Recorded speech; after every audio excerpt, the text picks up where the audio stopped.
49তম বিসিএসে point of inflection এর শর্ত হচ্ছে এফ প্রাইম এক্স ইকুয়াল 0 এবং এর চিহ্ন পরিবর্তন হয়।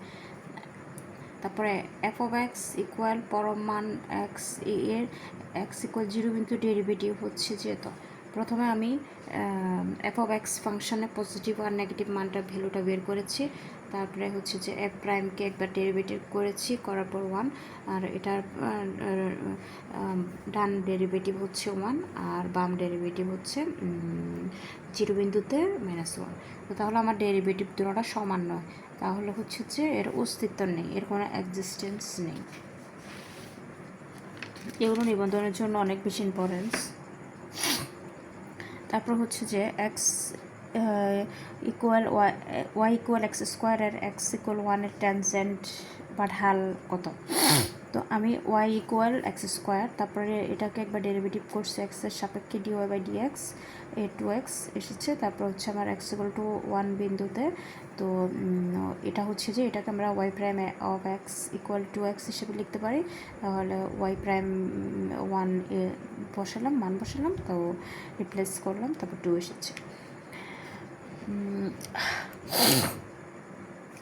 তারপর 49তম বিসিএসের ম্যাথে আর একটা এসেছে, তো যে মেন ভ্যালু থিওরেম প্রকাশ করে অন্তত একটি বিন্দুতে সঠিক ঢাল।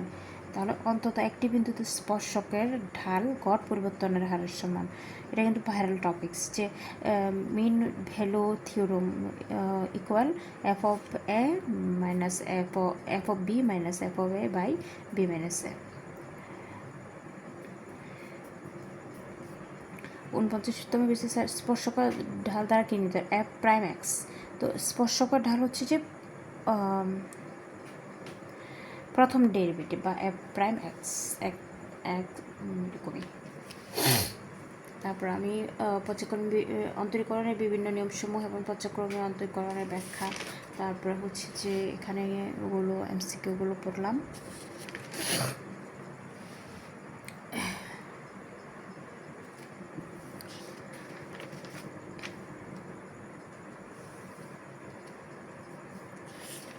যারা ভাবছেন যে আমি এনআরটিসি সার্কুলার দিলে বা সিলেবাস দিলে তখন আমি পড়াশোনা করব, বিশেষ করে ম্যাথ, আসলে এটা ইম্পসিবল। ম্যাথ হচ্ছে লং টাইম প্রসেসিং। যেমন আমি যদি এনআরটিসি পরীক্ষা দিতে চাই ম্যাথে, তাহলে আমাকে প্রায় 30 বছরের একটা প্রিপারেশান লাগে ম্যাথের রেগুলার, তো এরকমই, বা প্র্যাকটিস রিভিশন লাগে।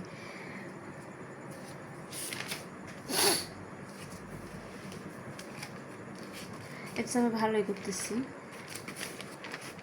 এই যে লিবনিজ উপপাদ্যটা অনেক বেশি ইম্পর্টেন্স। এটা হচ্ছে যে যদি U equal U of X এবং V of x equal V ফাংশনের প্রত্যেক এন সংখ্যক বার অন্তরীকরণযোগ্য হয়, তবে U V N equal U N V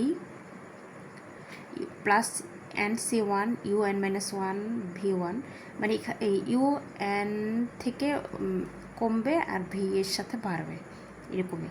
N C 2, তো জানেন সবাই এন মাইনাস 1 ফ্যাক্টরিয়াল বাই 2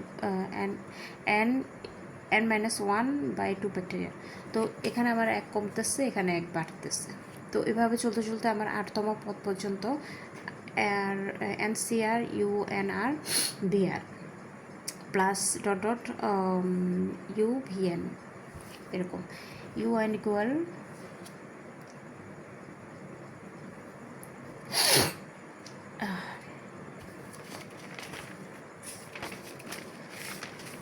এখানে যেহেতু বিসিএসের কোশ্চেন এসেছে এনআরটিসির জন্য, এটা অনেক বেশি ইম্পর্টেন্স। লিবনিজের উপপাদ্য, তারপরে রোলের উপপাদ্যগুলো, টেলর ম্যাকলোরিন উপপাদ্য, বিশেষ করে মূল প্রমাণটা, এ সকল উপপাদ্যের গাণিতিক আকার ও বেসিক ব্যাখ্যা দেখে নিতে হবে।